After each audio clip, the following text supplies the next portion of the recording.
Hello everyone, something a little bit different for you today as we're going to take a look back through the archives of Diminishing Returns to find some of the choice offcuts that never made it into the show. We do really over-record our episodes, usually hours at a time, and then we have to cut out significant amounts. Usually it's just us talking a load of shite, going off on tangents and things.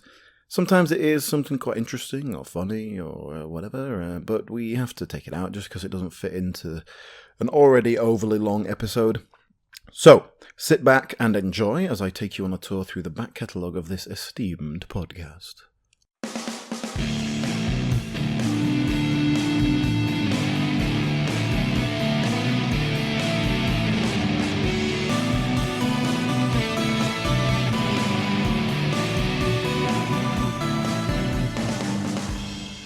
Right, we've been in a bit of a Jumanji mood recently, with the latest film hitting cinemas last month, but we looked at the first film way back in 2017 when they first rebooted it. Now, that episode famously contained the ominous drum, is Calvin a racist argument, but here are a few things that didn't make it to the episode.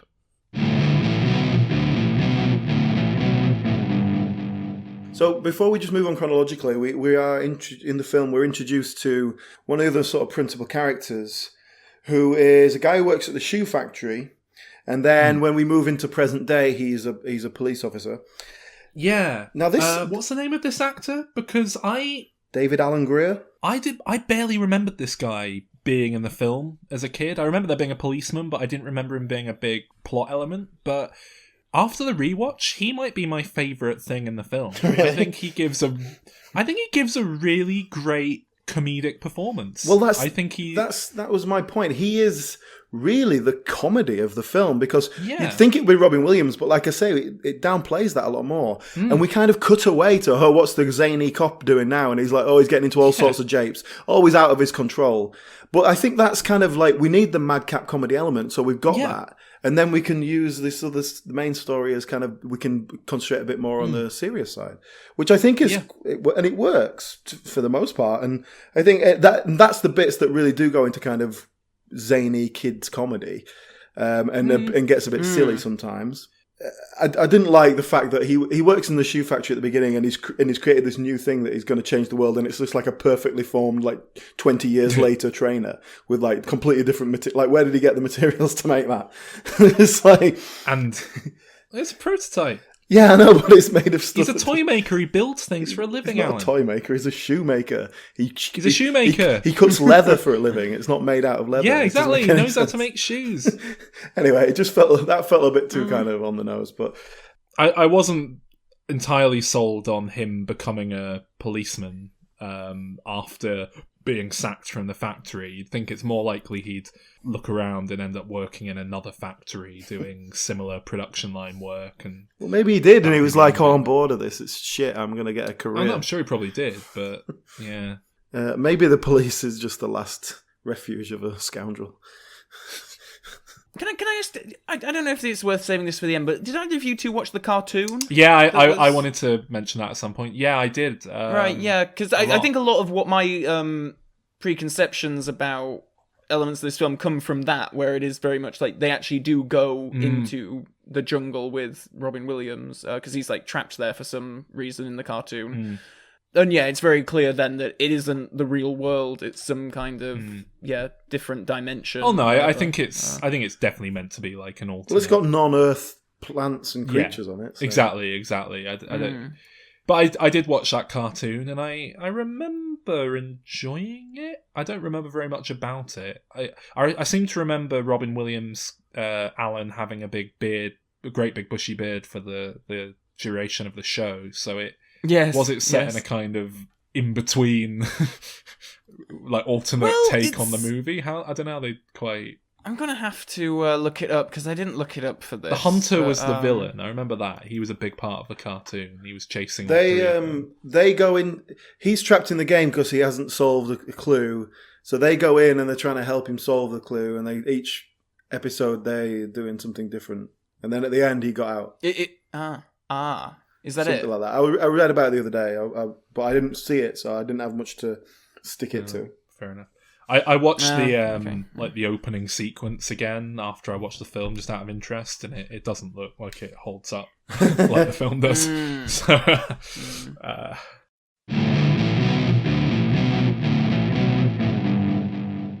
if you'd like to hear more of us talking about Jumanji, go back and find episode 81.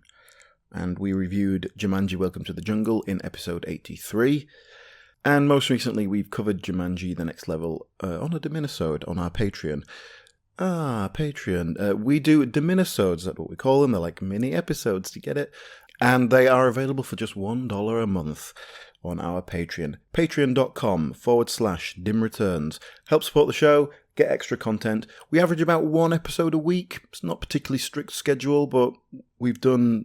I think we're up to episode 49 as of I'm recording this, and that's in less than a year. So, go and check that out. Help support the show. $1 a month. What a bargain. Right, next up, we've got The Maze Runner. Everybody remember The Maze Runner? Yeah. It was a book turned film for adolescents, sort of trying to be Lord of the Flies, but lost its way after the first film, pretty much. So, we looked at the first and second film in the trilogy, and here are some bits that didn't make that show.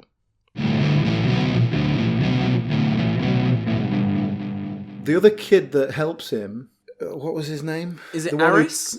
Climbs through the vents? Yeah, Aris, something like that, yeah.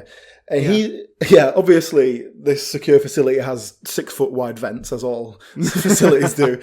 Yes. And easy to access. Yes.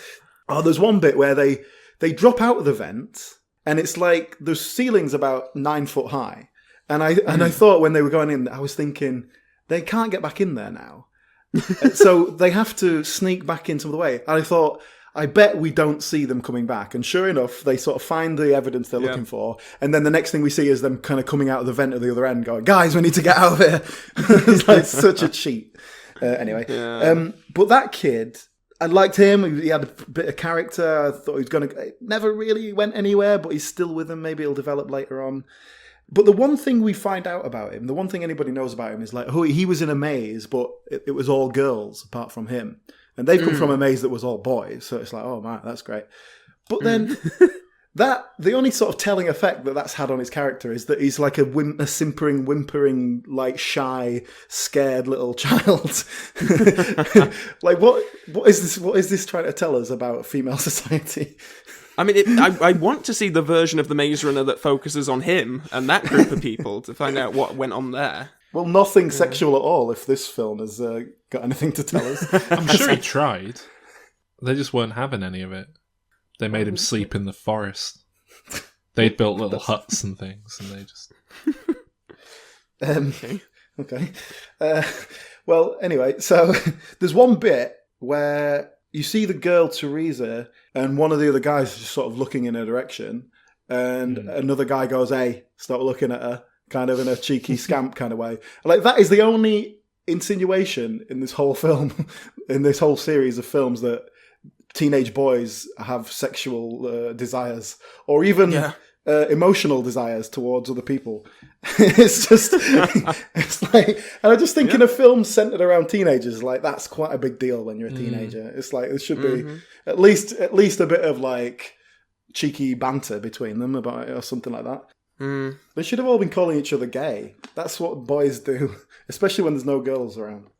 I don't think boys really do that anymore. I think they do. No. Like, I see, like, research stuff about kids. This is probably not for the edit, but I see research things about kids all the time, and they don't even call each other fat anymore, or certain groups don't anyway, because they sort of are aware of that as a very offensive word. There's a difference now. Yes. I don't think we called each other fat to, like, but our faces when we've been calling that little porky kid fat. Yeah, behind his back. He might be one of our big listeners. One of our biggest. God, I liked him. He was one of the best things in the film. Yeah. And to be honest, he would be probably the most famous person who's ever listened to one of these shows. Anyway, look, what was going on? Oh yeah, so even if you're doing it as character, they're frustrated or that it was like, oh God, I really like that girl, but I don't say anything. Like, or they're talking about, just something that to give us a bit more than we're running from one disaster to the next. If you're going to drop some personality into this, some characters, then let them do things with each other. Let them breathe. Let them interact in some way, even if it's not a remote romantic thing. At least let them chat and get to know each other. Like, let us into their, like the kid out of Love Actually, him. No idea about anything about his character. He's been in the entire 2 films I've just watched. I don't really know anything about Thomas. Is the sort of heroic, impetuous one. He's either brave or stupid, maybe both. And then I don't even know what any of the others are. That girl has no character whatsoever. But they don't know what their character is either. So how are you meant to know? But they've been living there for 3 years. No, I agree. I think I like I say, I honestly couldn't tell you a single character's name from either film other than Thomas and Piggy, whatever his real name is. Well, that wasn't his name, was it? Me. I only know Gally because I wrote it down. You said Aiden or something? Aris? No, that's Aris. Aiden Gillen. Aris. Oh, Aris. Yeah, Aris is the boy who was in with all the girls. That, yeah. I know the Love Actually kid's name is Newt. But that's because I kept thinking they mostly come out at night. Mostly. I thought they were calling him Newton, and I thought that was like part of his character. Like, Isaac he's Newton, Professor. he's the smart one. But they don't remember who Isaac Newton is. Oh yeah, good point. Yeah. They might do.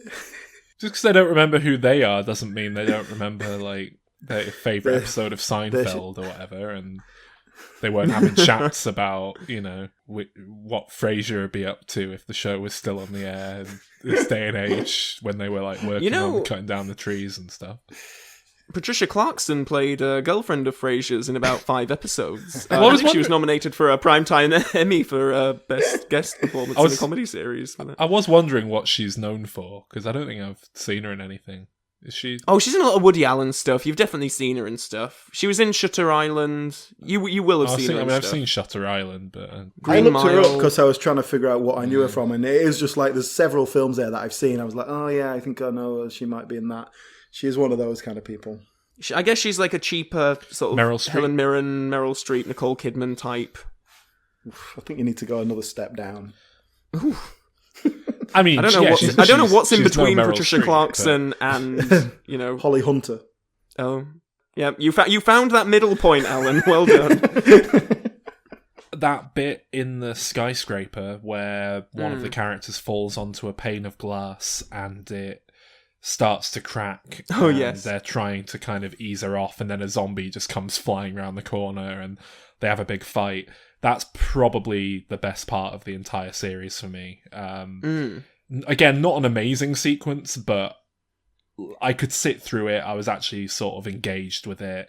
It was pretty cheap, the fact that the zombie slams into the glass and it doesn't smash immediately. Yeah, it should have just broken straight away. Yeah, it's also pretty much like almost shot for shot taken from The Lost World, Jurassic Park. There's almost the exact same thing happens with Julianne Moore in that film, and like literally like including like shots of her hand like on the glass, and then you see the glass like sort of shattering a little bit. And I thought the zombie was going to crash down, and then that was going to be what broke it, but no, it just stays, I guess.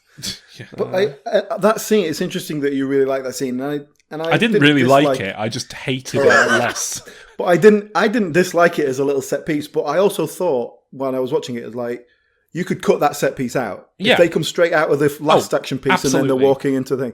It was just extraneous action. Which is okay, fair enough. If you I completely agree. This film is 20 minutes longer than the last one. Then I just hate this film. So.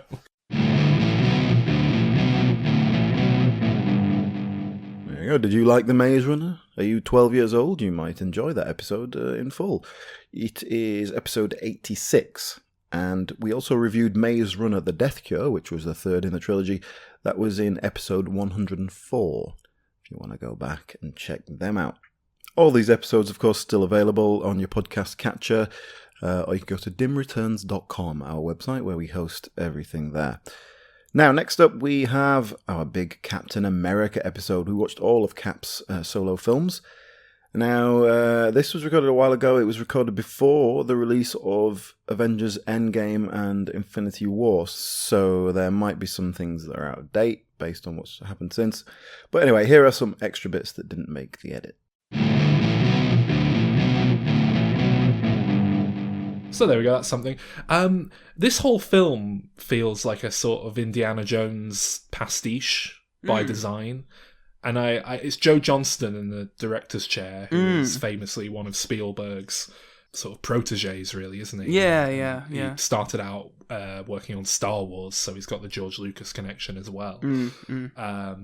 So I think that has to be deliberate. Oh, yeah, definitely. And I think it works well. It really does tap into that sense of adventure, I guess, that old school adventure film vibe that you got in those movies. No offense to the guy, but I don't know if I think of him as a director with a specific vision, especially unique vision. I think of him very much as who do we get who's a steady, capable pair of hands to do a decent, fun film? Oh, yes, we'll get him. I used to feel that way about him until quite recently. It was watching Jumanji followed by this quite... in fairly quick succession. It's kind of made me think, he has actually got a bit of a specific style to his work here, and he is actually bringing something to it. And I think that style is largely aping Steven Spielberg. But I think he's more than a hired gun. I think he's a poor man's Spielberg, and that isn't necessarily the worst thing you can be, you know. If you're going to be a poor man's anyone, Spielberg's a pretty good guy to emulate.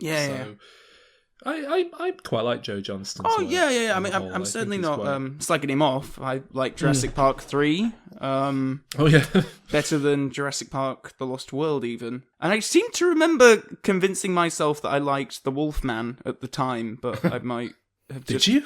I think it's because I was hyping it a lot. And then I just came out being like, oh no, it was good. But I did the same thing with that Fame remake with Kelsey Grammer in it around the same time. So I think I was very susceptible to hype. Did you? I'm sure you came back from that film very disappointed. I think we saw it together, didn't we? Fame. You saw The Wolfman with me. Oh no! Oh, sorry. Yes, The Wolfman. Yeah, that's the one. Yeah. We saw The Wolfman, and I don't know. I hated it.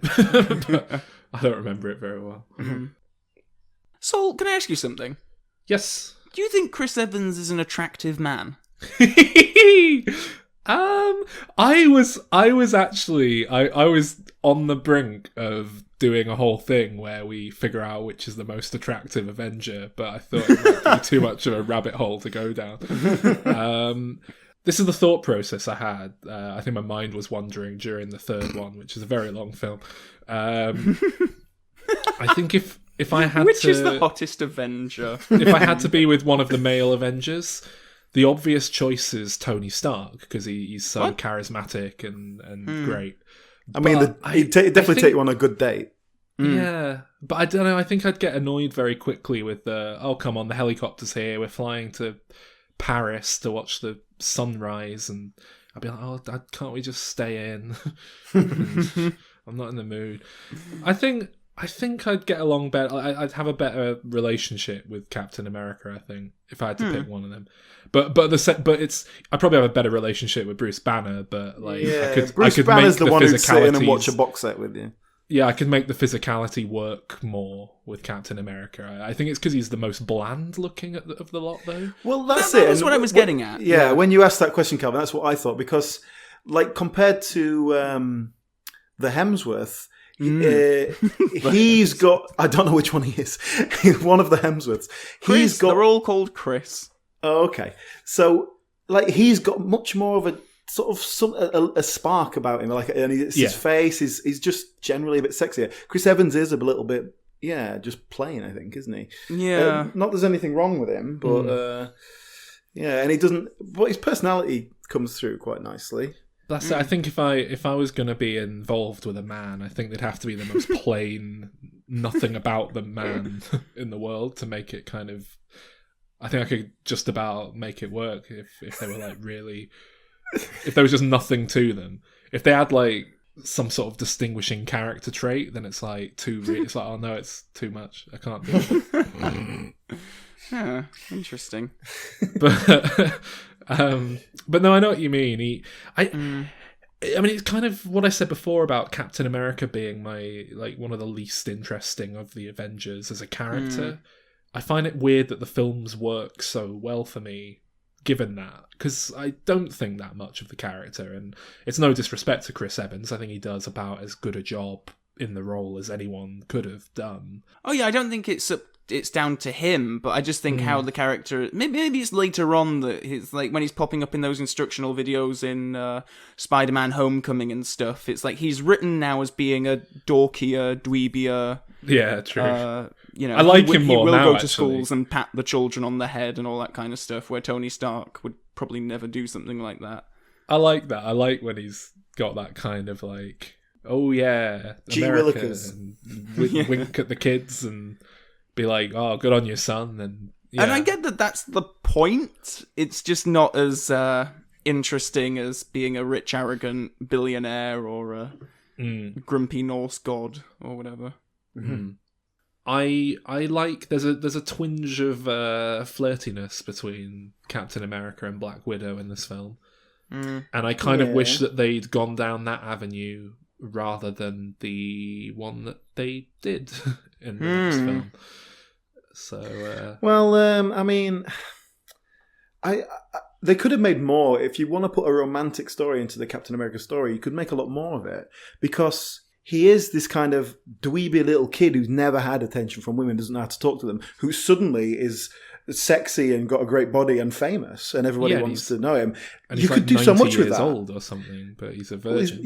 He's but in his head he's not. But you could do a lot with that, where he goes off the rails because he's suddenly shagging all these women, they can't. But then he's he doesn't know, he's got no technique. Or even if you still play it like he's he's still 1950s mentality, where he's like, oh no, I'm not just shagging around, but I'd like to court this young lady. He definitely goes a courting to a diner and they have a mock. But he still doesn't know how to speak to women, so they're like, oh my god, Captain America's so sexy, and then he's just like, no.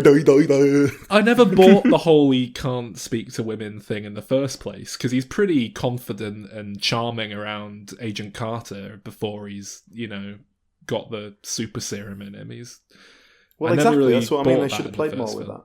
Yeah.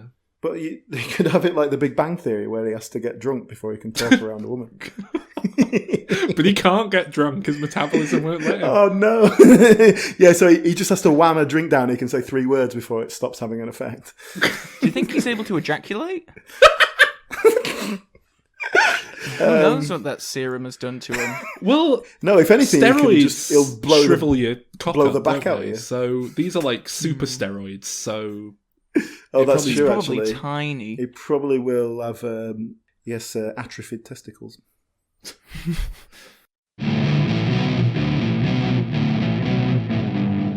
If you enjoyed that, go and check out episode 89 for more of America's Blandest Superhero. And we have covered every film in the Marvel Cinematic Universe apart from Iron Man 2 and 3, but we're going to address that quite shortly. Keep an eye out. That episode will be coming up pretty soon. In the meantime, go to dimreturns.com and search for Marvel to find the many, many episodes we've done covering that whole thing. What is next? It is Oscars season, of course, and we've already started our build-up to this year's awards. We did a Diminisode when the nominees were announced, discussing our thoughts on the actual nominees. Some of them we've already watched and reviewed as Diminisodes. The others we will be doing before our big Oscars episode, which is coming out 2 weeks after this episode. So depending on when you're listening to this, possibly already out.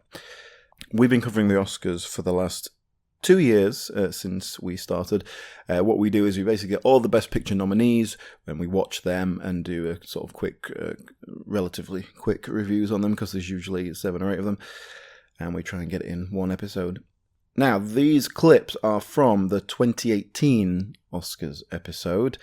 The winner, spoiler alert, the winner was Shape of Water, I believe. Now, these clips, we started with a quiz that got cut out for time. And then there's some talk about Call Me By Your Name, Shape of Water, and then we discuss 3 Billboards Outside Ebbing, Missouri, that had just won the BAFTAs. So, check this out.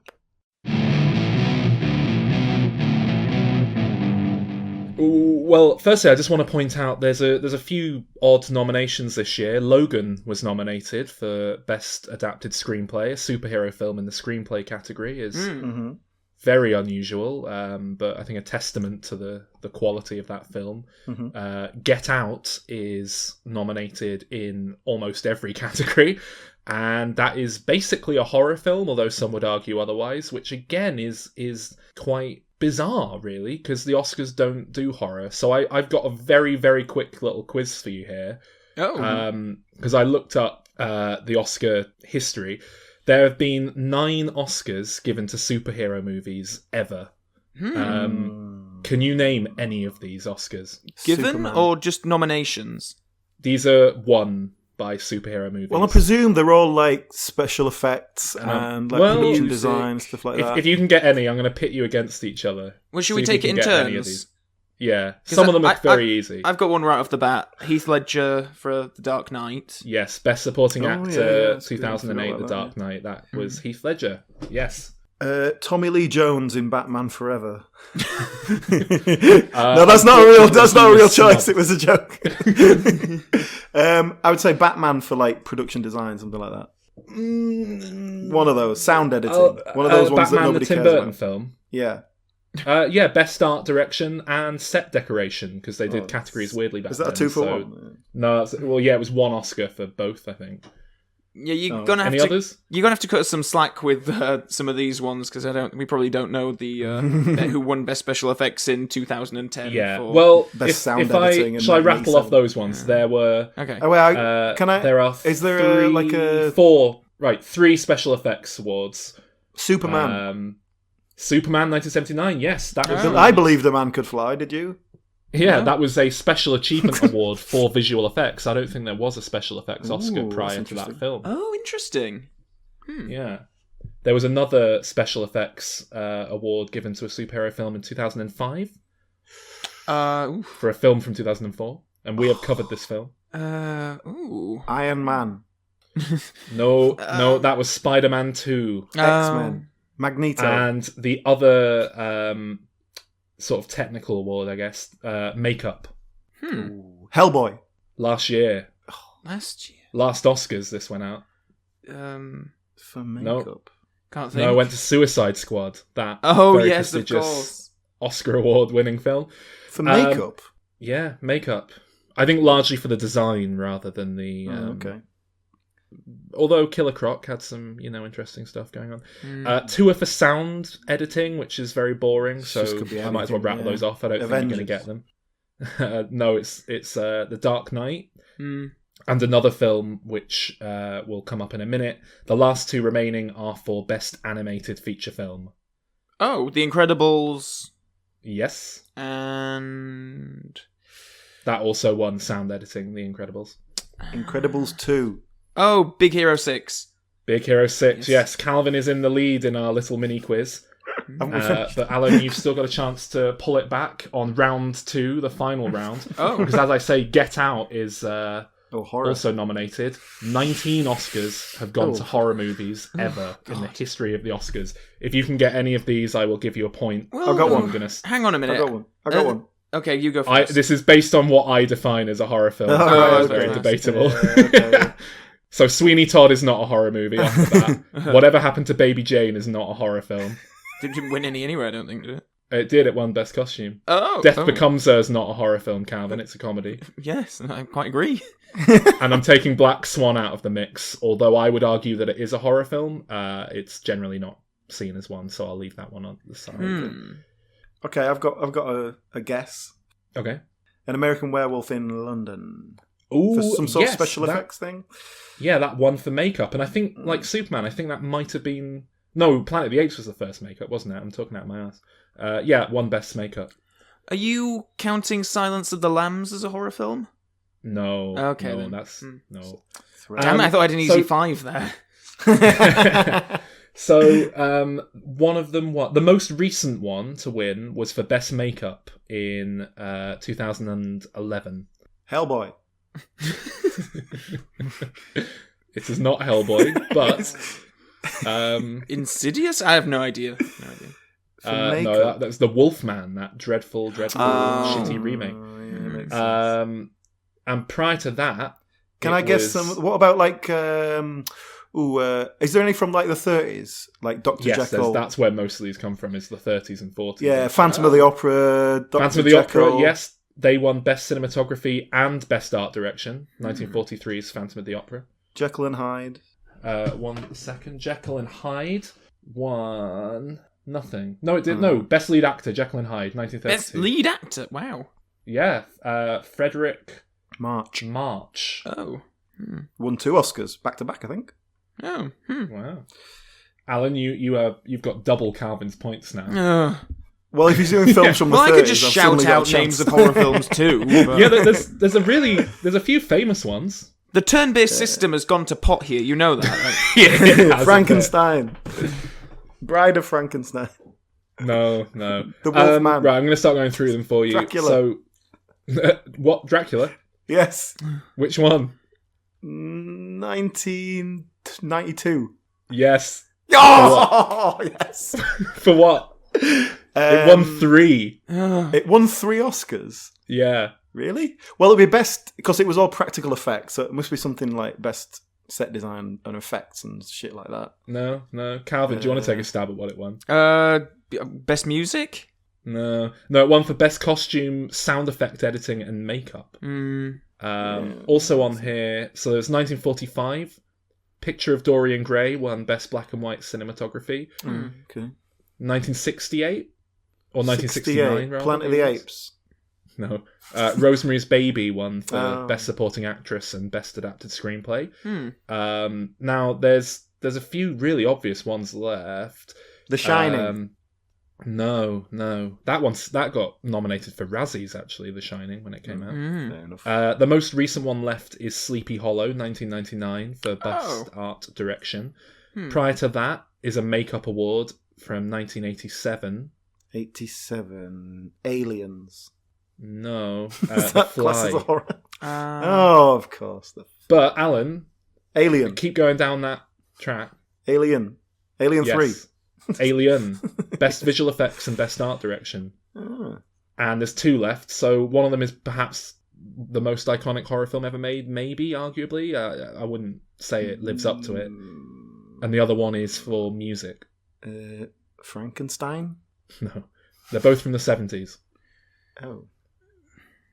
Can't be Halloween, can it? Exorcist! Yes, The Exorcist. Best course. Adapted Screenplay and Best Sound.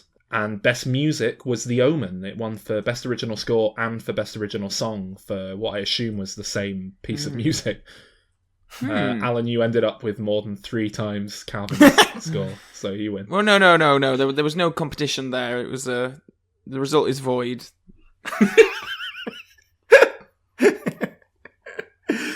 Okay, so My point is that the Academy's changing, guys.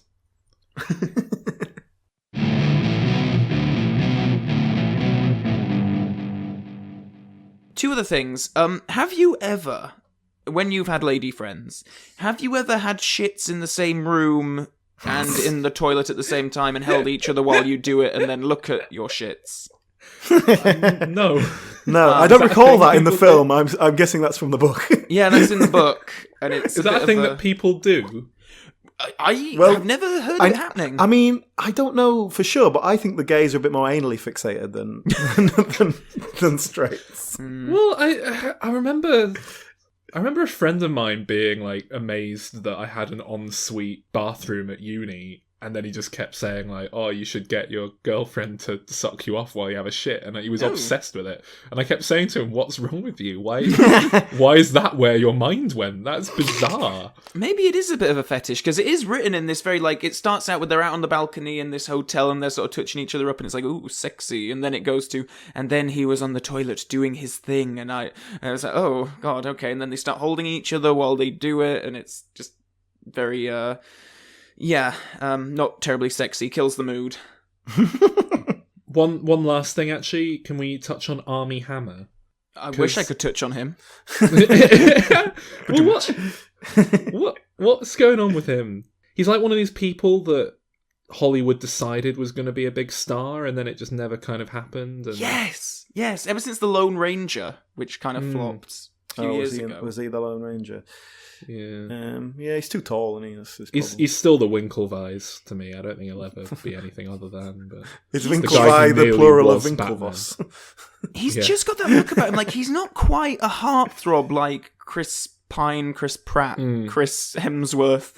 There's just something about him that I feel like in another world he'd be in, like, you know, Scary Movie kind of spoof comedy things as like a as like a parody pretty action hero. I don't know.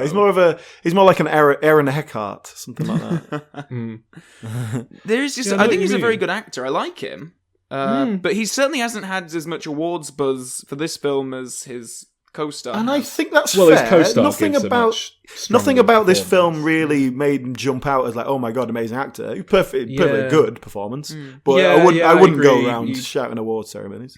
Yeah, I think he was very functional here, and he perhaps performed a somewhat difficult role, competently, but it never quite jumped out at you and made you think, wow, amazing, in the same way that the younger kid did. I don't know. Maybe he'll have his day if he keeps making stuff like this, though. I'm sure. So.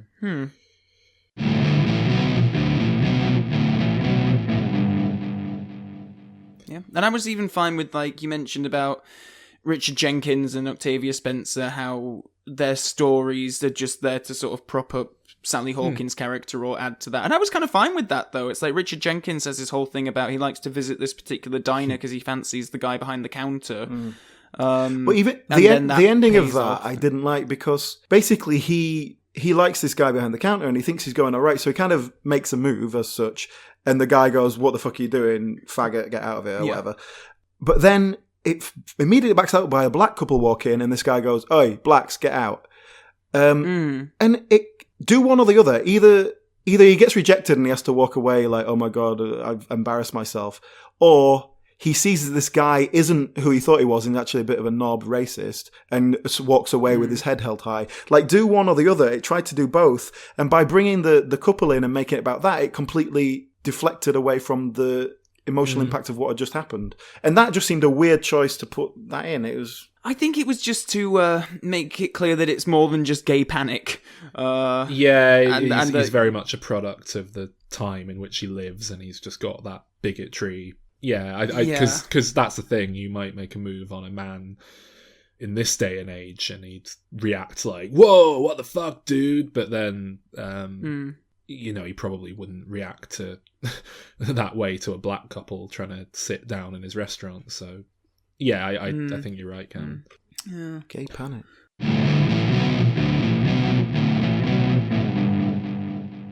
And indeed, 3 Billboards Outside Ebbing, Missouri won Best Film and Best British Film. Yeah, which I think's... Is it working title? Well, yeah, the writer-director. I mean, I know why it's in there. I think it's a bit disingenuous. It had funding from Channel... Film like on, that. On paper, it is, a partly British production, but I hate that. Know it to sort of watch it. This is an aside, but it's an awards discussion aside, so I might as well mention it. But I cannot stand the Best British Film category because it's so wishy-washy. There's no consistency to how it works. Half the time Academy voters seem to vote for... Academy voters seem to vote for... Oh, well, that's the best little British film that has no chance of winning, any proper awards, so we'll vote for that one. Half the time, they just vote for the best film that year that happens to also be in the British film category. So sometimes a film will win both, which is what logically should always happen. If they're, if they're nominated and one wins Best Picture, then it should also by default win Best British Film. But half the time, something will win Best Picture that's nominated in Best British Film, but a different British film will win Best British Film. And I could understand if they kind of defaulted to the next British film so that something else got a look in, if you're voting for Best British Film, you're looking for a bit of Britishness in it. No, but are they? Because 3 Billboards just won, and it's got nothing to do with Britain other than some funding. And the writer-director is he Northern Irish or No, his parents are Irish. Right, so he's but not even British. he's born and raised in England. So, okay. But his parents are Irish, and he does a lot of Irish stuff. But he was never he didn't live there. So I think either it should be a hard and fast, like just the best film that also happens to be British, or it should be the best example of, like you say, something that's got something British about it, in which case I just want them to clarify the rules and have some fucking consistency. It does my head in. Rant over. Yeah. So, this film.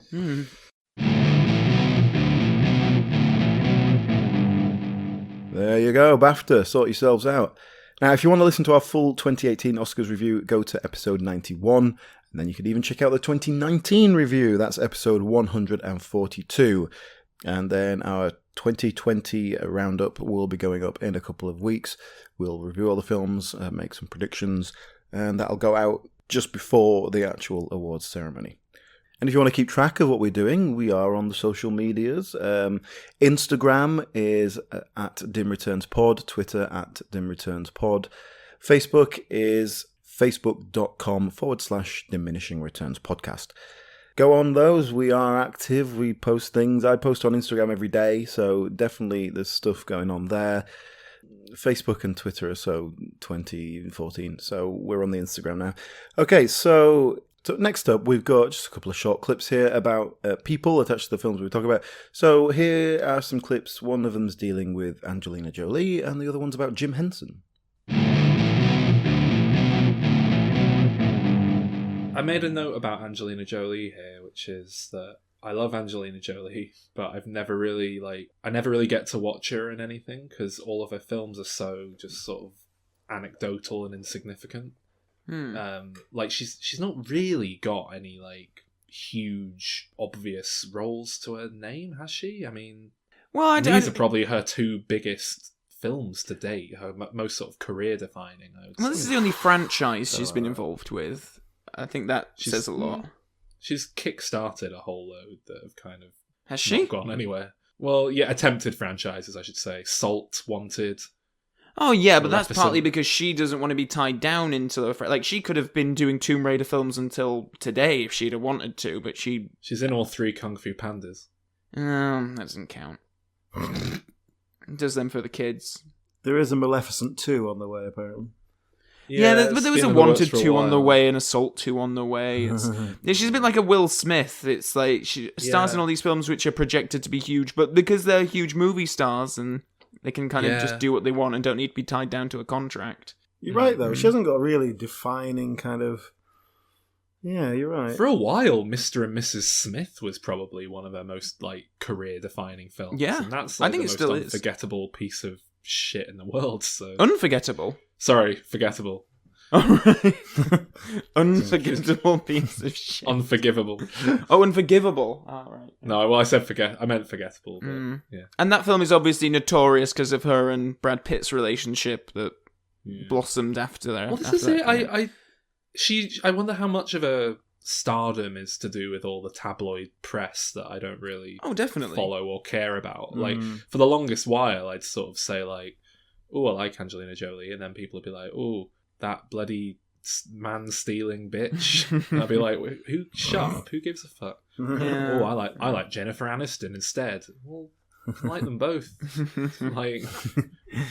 And obviously Angelina Jolie's more attractive than Jennifer Aniston. Like, you can't blame Brad Pitt there. That's just... I don't know, that's a matter of taste, I think. Let's not do that. It's we're like 15 years late for this debate. Well, who was wrong in the Angelina thing? Remember when Brad Pitt was on that episode of Friends? Because he was going out with Jennifer Aniston. So, but I think Angelina Jolie... Although we're just saying, like, she hasn't got a particularly defining role. I think she is generally very well respected as an actor. She's considered to be a great actor. That's what's so weird rather than just a famous person or just a kind of Hollywood star. But I couldn't really pin that down to anything. I mean, she's an Oscar nominee, and I'd struggle to even name... In fact, she might have even won for all I know. I think she won Best Supporting Actress. Yeah, that was Girl I know Interrupted. Changeling was one of them, but that's the only one I could pull to mind. And I haven't seen that. That's just because it was like one of the first years when I was paying attention to the Oscars. That's she was. I know that one. She was nominated for Changing. She won for Girl Interrupted, which was kind of before she became the Angelina Jolie. I think she's very much known for her humanitarian work as well these days, which a lot of she credits to have started while filming Tomb Raider in Cambodia, I believe. And then she set up a mission there. I'm not sure if I'm using the right terminology, but she's, set up centres and whatnot in a lot of Asian countries to help the population and whatnot. And I think she's... Help them do what? Like, build wells and educate. Water. Yeah. You said that with such a cynicism, Alan. Help with what? It's because you said it with such vagary. I was like, oh yeah, it's just some Asian countries help them being Asian countries or something. Well, I don't know. I don't want to miscredit or do disservice to any of the work that she's done. But yeah. But before that, she was probably better known for like sleeping with knives in the bed and cutting herself and weird blood play, wasn't she? Yeah, like wearing a vial of Billy Bob Thornton's blood around her neck. I respect anyone who will shag Billy Bob Thornton, though. I think that's top-notch work.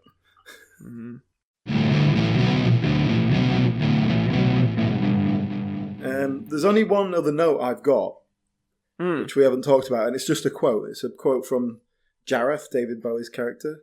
And it simply says, "Nothing, tra-la-la." No. which I don't really know what he was thinking with that delivery. He's just like, what are you going to do for this? Nothing. Nothing, tra-la-la. I don't think that Brian Henson can really... Jim Henson, sorry. Maybe he just can't direct humans. Maybe that's part of the problem. I don't know. I think... I'm just going to look this up to make sure I'm not chatting shit, but I think Jim Henson was nominated for the Best Short Film Oscar before he even started doing his puppeteering.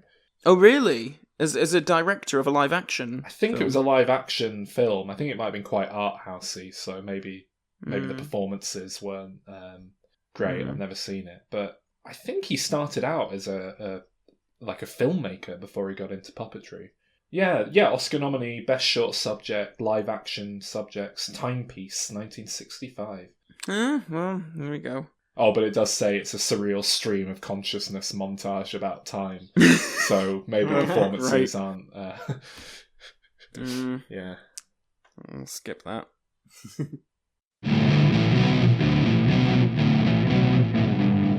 Yeah, well, if you'd like to hear our thoughts on the actual Tomb Raider films themselves, including a pre-Bond Daniel Craig, go and look for episode 93. And for our review of the new Tomb Raider that came out, that was episode 104. If you're more of a Labyrinth fan, that's episode 101. That's a good episode, actually, one of my favourites. Now, finally, I've got a bit of a miscellaneous section for you here. See, often we get sidetracked, we go off on tangents that aren't really relevant to the film, sometimes not about films at all, and that's why they get cut out. But, it doesn't mean they're not a little bit entertaining in some way, so here are a selection of offcuts for you to enjoy.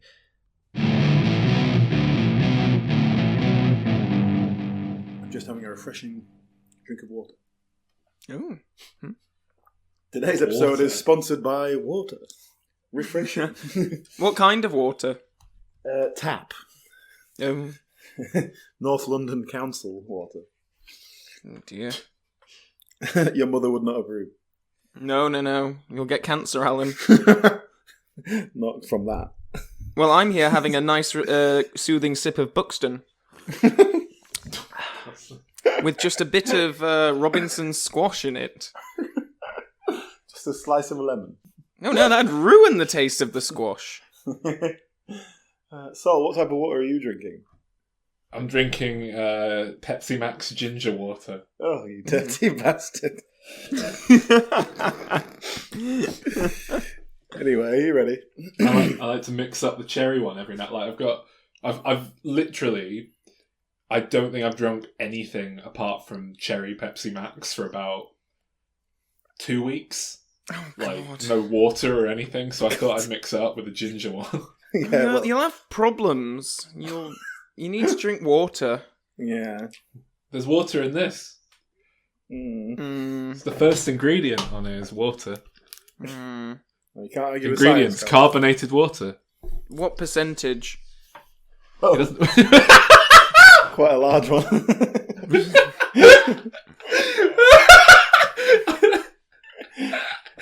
I don't know. Why? What problems am I going to have then? Kidney stones. You'd be like them medieval people that couldn't drink clean water, so all they had to drink was like mead and stuff, and they got like dysentery and stuff. Is that connected?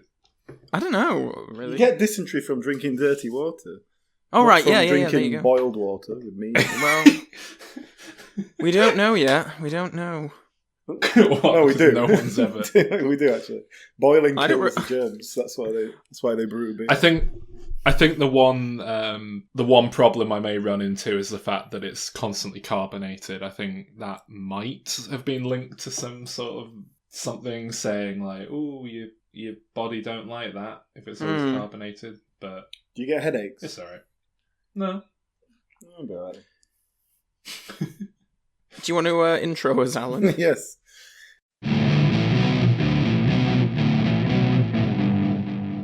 You know what I really think the root of my problem was? Sol, you might remember this. Do you remember there was a program on CITV called Wolf It?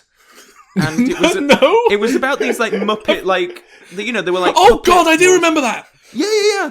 That show affected me. No way. Because they actually ate the children. No. There was something they did in that show where they put like fingernails into mashed potato or something and ground it up. And it really like put me off. Really finely mashed potato, the kind that you'd get in like a school cafe. And I'd feel a bit ill when I like had to sit down and eat like really, really like, creamed mashed potato, that level of mashed potato, because it made me think of eating fingernails. And it's only like as an adult that I've kind of gotten over that. And obviously mashed potatoes don't have anything to do with fingernails. But that was that Wolf It show. You should have watched Bodger and Badger. That would have gotten you over it. Just loving mashed potatoes again. I don't like Bodger. He's not good at putting a good case forward for the Badger, to be honest. He's dead now. Anyway, Bodger. So you can't slag him off. He's dead. Come on. Bodger isn't. He died like earlier this year. No, wait. The guy. Oh yeah. Sorry, I forgot it was Bodger. And Well, Badger. You thought Badger had died, but Bodger was still I thought the Badger was alright. called Bodger, and the man was called like Jim or something. Jim Bodger. But does the Badger live on, or has someone taken up the mantle? Probably of the Badger? His kid's probably taken over the mantle, hasn't he? That's what always happens. Like Matthew Corbett and Emu guy as well. Whoever did Emu, Rod Hull. No, but his kid did it, didn't he? Or someone certainly. Yeah. Or I think someone took over Emu. I mean, you can hire him. You can't give away that kind of legacy, can you? Still making money. What about Keith Harrison Orville? Do you reckon I could lay claim to Orville if no one else is doing it? I could probably blag that. Yeah. Unfortunately, Keith Harris's children hated him by the end, so... I don't know. If it's not true, sue us.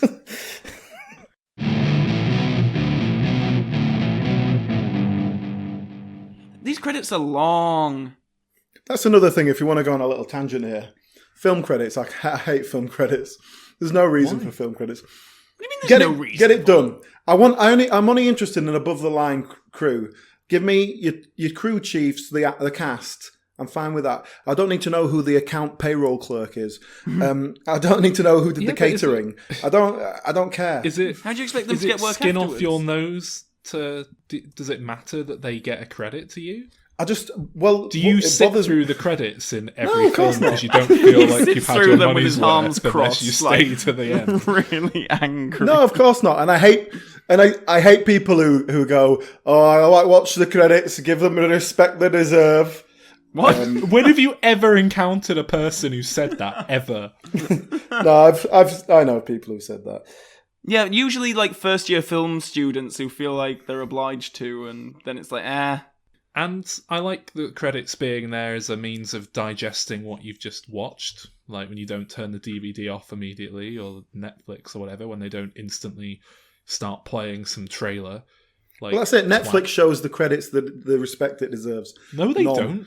Exactly. It's just like, Netflix, you don't need this. Get on. day, What's the next thing you're going to watch? Boom, boom, boom. I boom. was watching Yes, Prime Minister on Netflix, and the little, the screen goes really small in the corner. Yeah. Yes. It did that before the episode had even finished. They were still talking.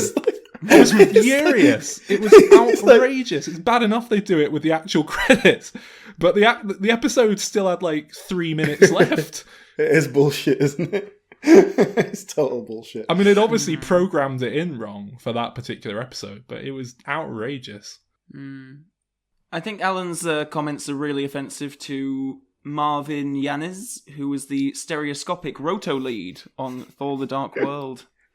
And great work, Marvin. Well done. That stereoscopic roto leading was... I don't think it could have been done better, quite frankly. No? You've done a bit of stereoscopic roto leading, haven't you, Colin? No. That's not what I read on the back of that toilet door.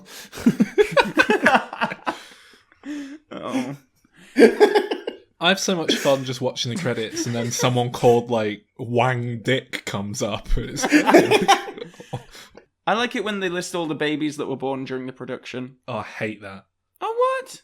That's the worst. I didn't. Production babies, and then sometimes you have photos of children. It's like, oh, get out. I've never seen that. I'm not aware of that. Well, you don't stay through the credits. Well, apparently you do sometimes, but you're sat there seething, not reading. I walk to the door and wait and what for the end of the film. When I sense the end of the film coming, I'll go and stand by the door. Well, when I went to see Lord of the Rings, I was there for 25 minutes. Oh yeah, Alan's so busy. He's got to run off to a business meeting. He's got scheduled. I've got calls to make. I've been in the cinema for 2.5 hours. I've got to get on with my stockbroker. I've got to catch up. What else do people do that's important? Yeah, got to get the bus home. Beat the traffic. Even though you're at the cinema at like 11 a.m. on a Tuesday. Yeah. Oh, God.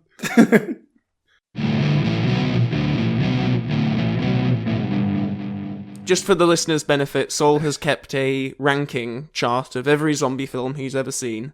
And like, you guys act like I'm particularly nerdy for this, but Alan, I was thinking the other day, like, I'm sure back when I used to live with you, you just kept like extensive lists of films that not even films that you'd seen. It was just like, I'm making a list of every film released in 1941 today.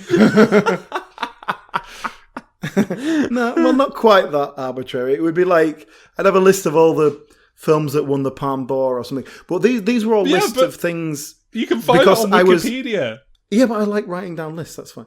That's different. But then you mock me for doing the same thing, but just because I put mine in order, so they're personal to me. I'll tell you what the significant difference between us is, and this is not a judgment of any kind on either of us. But I like logical, science isn't really what, but scientific lists that have a pure reason. Like so I would do, for example, Best Picture Oscar winners in chronological order, right? Boom. Yours is completely subjective and based on your own opinions. No, mine is a list of Best Picture Oscar winners just ranked in order of how good I think they are. Which is your subjective opinion. No. Now, I'm not saying that's wrong. I'm not saying that's but it's just not how I would do it. And I have my attraction to lists is different to yours. Well, yours is self-centered. For me, it's generally about cataloguing what I've seen, often so I can go back to it and, for example, look up where this ranks in relation to the other. Yeah, that's fair enough. And I rate everything I watch, so I kind of have that as well. But my lists tend to be a catalogue of things I haven't seen and that I want to see. So that's... Oh, I do those as well, but I check them off as I go. Oh, yeah.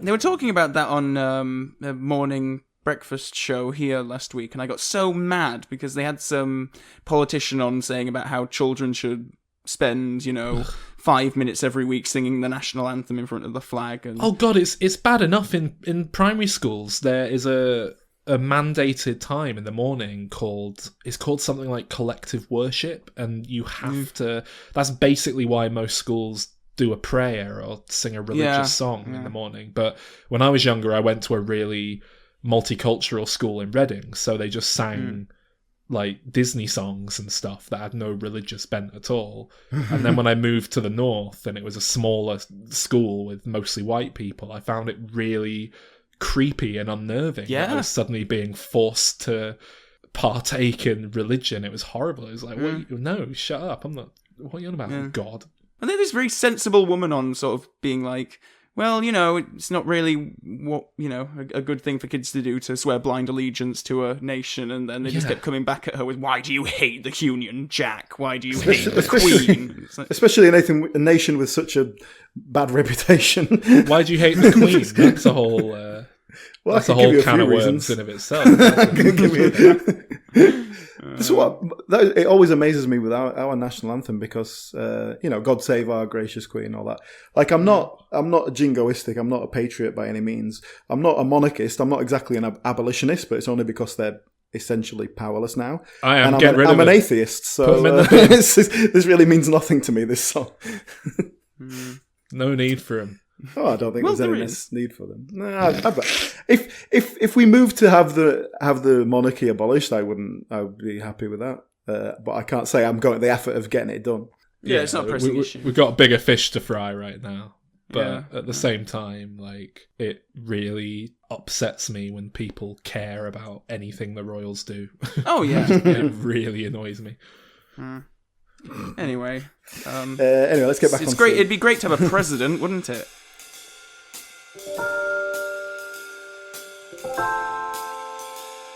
Right, I think that's enough for now, isn't it? Come on, you've had enough offcuts.